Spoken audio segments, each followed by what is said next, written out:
Veja comigo agora essa história surpreendente. Não esqueça de curtir e de compartilhar. Veja comigo. Eu lembro que a gente foi morar, tipo, Veja só. um sítio, né? Aqui chama chácara, né? Mas na época era um sítio. As casas eram uma aqui, outra longe, né? Não são próximas como são hoje em dia. Eu lembro que naquele sítio não tinha energia.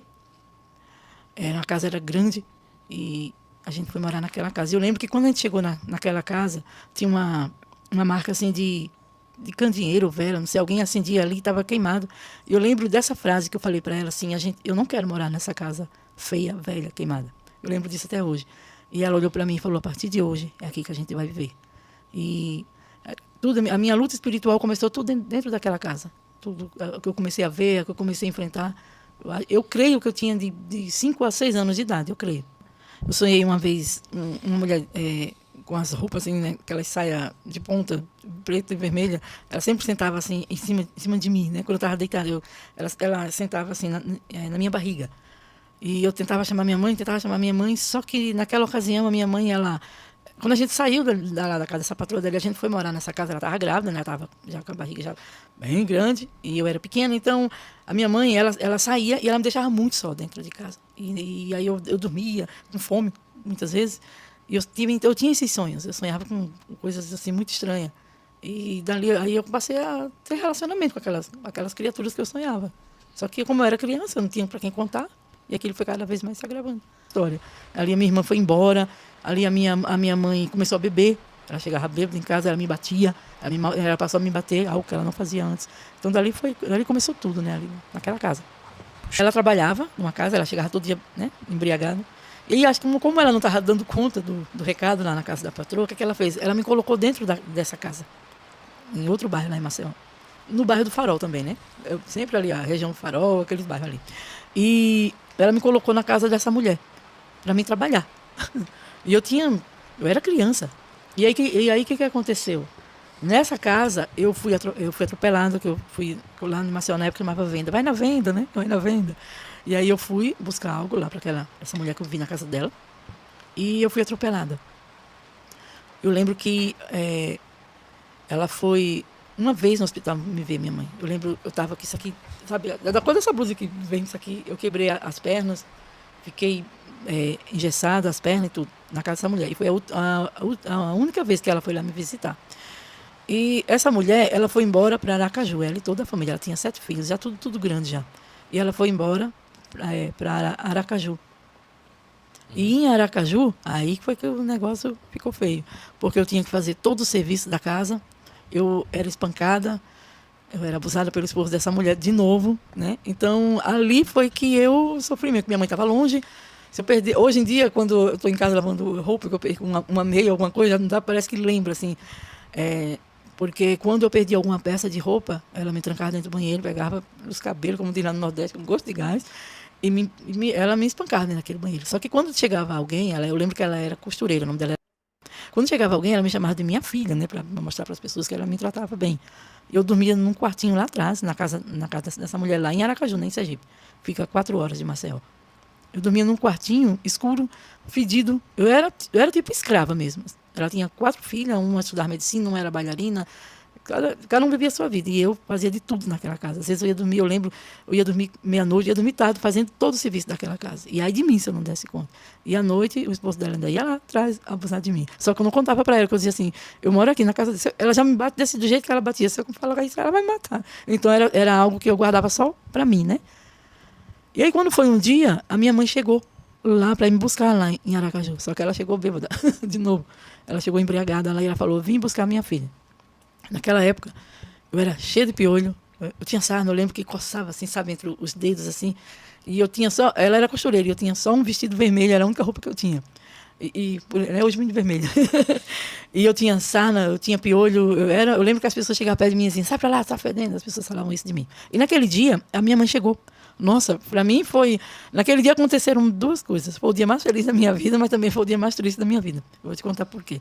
Ela chegou, era por volta de acho que umas 3 horas, 4 horas da tarde, lá em Aracaju, e ela falou assim, eu vim buscar a minha filha. E a mulher leva a filha tua, né? Fui embora com a minha mãe.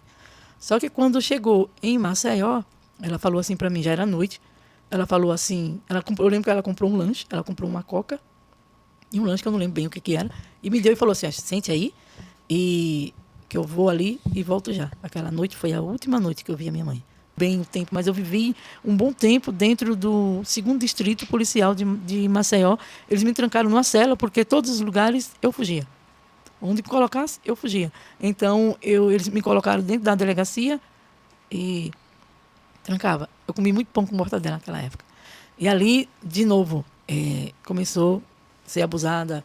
Então, o que eu vou dizer aqui, às vezes até choca, né? Mas com 8, 9 anos, eu tinha relações com pessoas que tinham idade de ser meu avô. Porque passou a ser algo natural. Né? Para a criança, aquilo é natural. A criança ela não vê como o adulto vê. Né? A criança ela vê de uma forma diferente. A delegacia, onde eu fiquei um tempo vivendo dentro dessa delegacia, com o delegado que teve, porque eu fugia, né? Para onde me colocasse, eu fugia. Aí o delegado me colocou ali para mim não estar nas ruas, né? E ali tinha um policial que ele me levou para viver na casa dele. Ali eles cuidavam bem de mim. Só que assim, eu passei a ser uma criança revoltada. Eu não amava ninguém, eu não respeitava ninguém e roubava. Meu Deus, não podia ver 10 centavos. Então eu era uma criança muito terrível. Então ninguém aguentava, né? E eu fiquei um tempo lá. Aí ele tinha uma senhora tia da esposa dele. Essa senhora ela me arrumou escola. Ela me arrumou escola para me estudar. Ela cuidou de mim. Eles queriam cuidar de mim. Só que eu era muito terrível. Eu era revoltada. Eu pensava assim, se a minha mãe me abandonou ou eu não conheci meu pai, ninguém gosta de mim. Eu também não tenho obrigação de gostar de ninguém. Então, eu passei a ser uma pessoa revoltada. Eu não amava ninguém. E também não dava legalidade de ninguém se aproximar de mim. Porque eu achava que tudo era maldade. Quando eu tinha 12 anos, eu levei uma surra. De 12 a 13 anos eu acho. Eu levei uma surra de um policial. Outra história já. Tão grande dentro de uma delegacia. Porque foi assim, essa senhora, ela tentou fazer de tudo por mim, né? E eu fugi da casa deles. Fugi e fui, como eles falam, né? Fui apreendida, né? Era apreendida, né? Que fala, eu era menor. E eu fiquei naquela delegacia e aquele policial gritava. E comigo tinha mais 2 meninas, eu creio que elas tinham de 16, 17 anos. E tinha outro garotinho comigo. Então o garotinho ficou comigo na sala e elas 2 ficaram em outra cela. E elas riam, e aquele policial dizia assim, se eu sair, vocês calem a boca, eu quero dormir. Se eu me levantar aqui, eu vou matar vocês.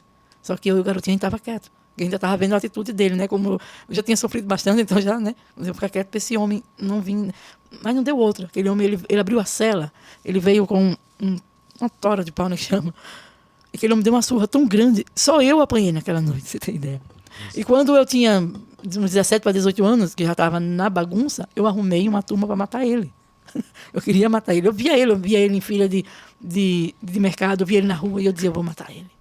E hoje em dia, pelo que Jesus fez na minha vida, hoje eu abraçaria ele, comeria com ele, porque eu esqueci do que, entendeu? Então eu creio que só Jesus, só Deus tem esse poder de nos trazer a cura, né? E fazer. Eu tenho 2 filhos em Maceió e os meus filhos me chamam de Maria. Se eu encontrasse a minha mãe e meu pai hoje, eu chamaria de pai e chamaria de mãe, porque é independente de qualquer coisa. Por causa deles, independente do que aconteceu, mas eles foram responsáveis de eu estar aqui hoje. Se não fosse eles, eu não estaria aqui. Então, se eu encontrasse hoje, eu chamaria a minha mãe de mãe e meu pai de pai. Não chamaria pelo nome, entendeu? Então, é como o René perguntou, o sentimento é de gratidão. Eu entendi o propósito, né? Eu entendi o propósito. Quando você entende o propósito, aí se torna mais fácil. Agora, quando você não entende, é só revolta. Eu entendi o propósito de Deus na minha vida. Eu imagino. Eu queria te perguntar uma coisa, assim, ó, no meio de toda essa loucura que você vivia, de toda essa vida difícil, que é até difícil da gente digerir aqui ouvindo, houve uma conexão do seu passado lá naquela casinha onde começou as experiências espirituais. Porque quando você estava lá, maiorzinha, na rua, sofrendo, enfim, nessa loucura de vida, aquilo que era um sonho passou a se manifestar e se apresentar para você? Como é que foi isso?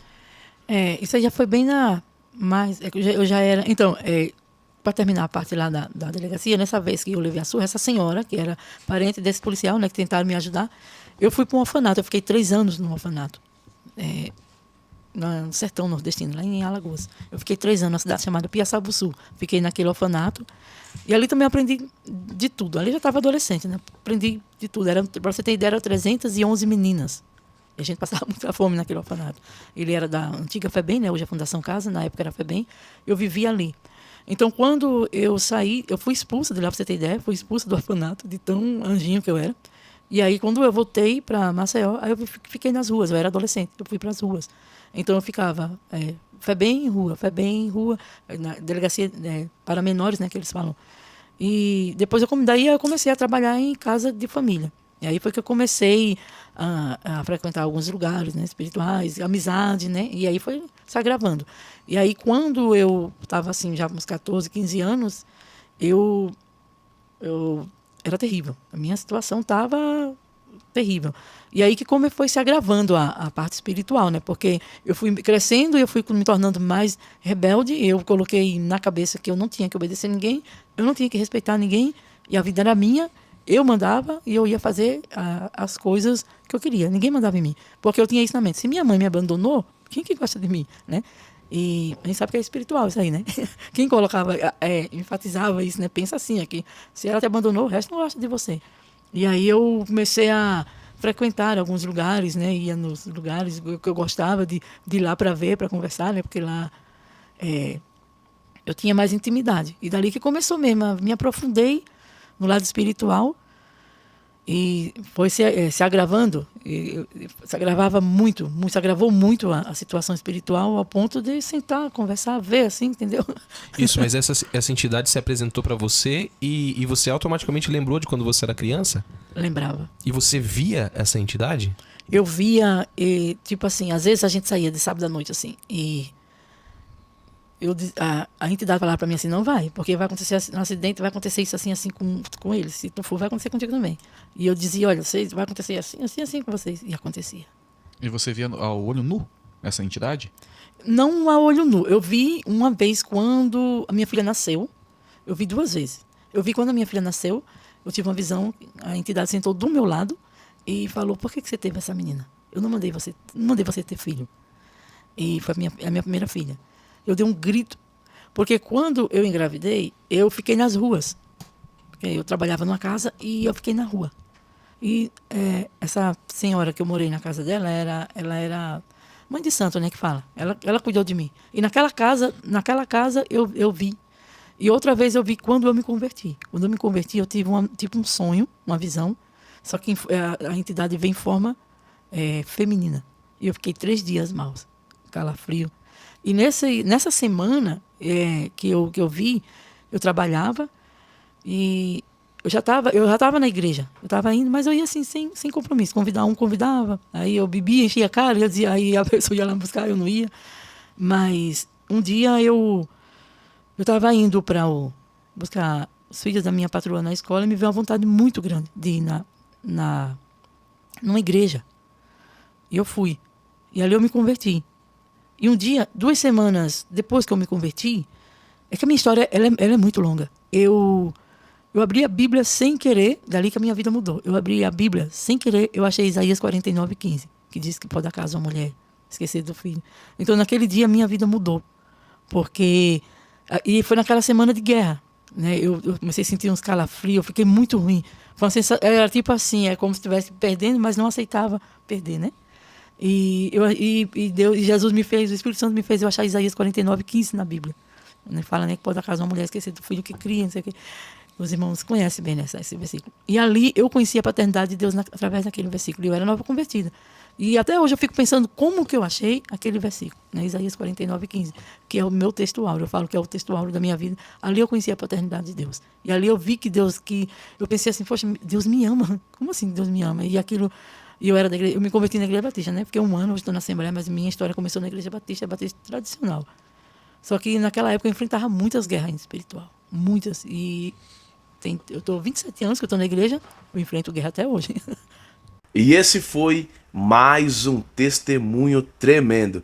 Irmãos, esse testemunho é do podcast Necessário Podcast. Vou repetir, Necessário Podcast. A entrevistada é a Maria de Oliveira, tá bom? Maria de Oliveira, entrevistada, Necessário Podcast. Super recomendo você ir lá e assistir o testemunho completo, né? Que tá muito legal mesmo. Se você gosta de testemunhos sobre o mundo espiritual, se você gosta também, né, de interpretações de sonhos, pode ir lá que você vai gostar dos conteúdos deles, amém? E o texto que marcou a vida dela foi aqui em livro de Isaías 49, versículo 15, que diz: porventura pode uma mulher se esquecer do filho que cria, não se compadecer do filho do seu ventre? Mas ainda que esta se esquece dele, tudo eu não me esquecerei de ti. Olha só que texto maravilhoso que marcou a vida dela. Em um vídeo anterior a esse que eu acabei de gravar, o testemunho falava algo relacionado a isso, né? Sobre uma palavra que nos marca e que marca o nosso ministério, né? E essa foi a palavra que marcou a vida dela. E todos nós temos uma palavra a qual marca nosso coração. Se você tem essa palavra também, que Deus já falou contigo através dela, deixa aqui nos comentários, tá bom? Porque sempre tem, irmãos, aquela palavra-chave que te faz levantar, palavra que pode ser falando de outra coisa, mas Deus fala com você através dela. Uma pessoa que viveu isso também é o pastor Juliano Fraga. Quando ele estava preso, né? Quem conhece o testemunho dele sabe. E quando ele estava preso, Deus orientou para que ele viesse ler uma palavra. Ele abriu a Bíblia e Deus falou com ele. Se eu não me engano, era Jeremias ou Ezequiel, né? E falou com ele através daquela palavra. Então todos nós temos uma palavra e muitas pessoas dizem assim que Deus não fala. Muitas pessoas abrem a boca para dizer Deus não fala. Como que Deus não fala, irmãos? Somente pega a palavra do Senhor, abre ela, é Deus falando com você. Entendeu? Deus falando todo momento com você. Deus vai te dar uma palavra ali necessária para você para aquele dia. Porque a palavra do Senhor, ela se renova todos os dias. E todos os dias o Senhor vem com sua misericórdia sobre a nossa vida. E isso é muito interessante. Então, aprenda a ouvir mais a voz do Senhor. Aprenda a ouvir mais a voz do Senhor. E esse testemunho é muito lindo. E ver a conversão de uma mulher que sofreu tanto na vida, passou por tanta coisa, é muito bom. Porque isso traz esperança para nós. Porque tem muitas pessoas da nossa família, ou nós mesmos, ou você mesmo que está assistindo esse vídeo, que vê alguém numa situação tão terrível que você acha que não tem jeito, não tem solução, mas aprendemos aqui que há solução sim. Mesmo para uma pessoa perdida, uma pessoa com traumas, o Senhor ele tem o poder para sarar feridas. E só o Senhor pode fazer isso. Só o Senhor tem esse poder para nos curar, para nos transformar, para nos renovar. Então seja transformado através desse testemunho. Seja renovado através desta palavra. E saia desse vídeo de uma forma diferente, com mais força, com mais ânimo e com mais fé para poder lutar as batalhas do dia a dia. Amém? Quero agradecer você que ficou comigo aqui até o final, tá bom? Que Deus abençoe sua vida poderosamente. Não esqueça, irmãos, de nos ajudar a curtir, a compartilhar, tá bom? Compartilha no grupo da família, compartilha no grupo da igreja, compartilha no grupo do trabalho, tá bom? Porque cada vez que você compartilhar, que você curte, que você comenta, você está nos ajudando a evangelizar, você está nos ajudando a anunciar a palavra de Deus. Amém? Lembrando que esse testemunho foi do Necessário Podcast. Eu vou deixar aqui embaixo para você na descrição do vídeo, tá bom? O link do vídeo completo e também o nome do podcast para você ir lá e assistir todos os conteúdos deles. Amém? Que Deus abençoe sua vida poderosamente. Fique na paz e até o próximo vídeo.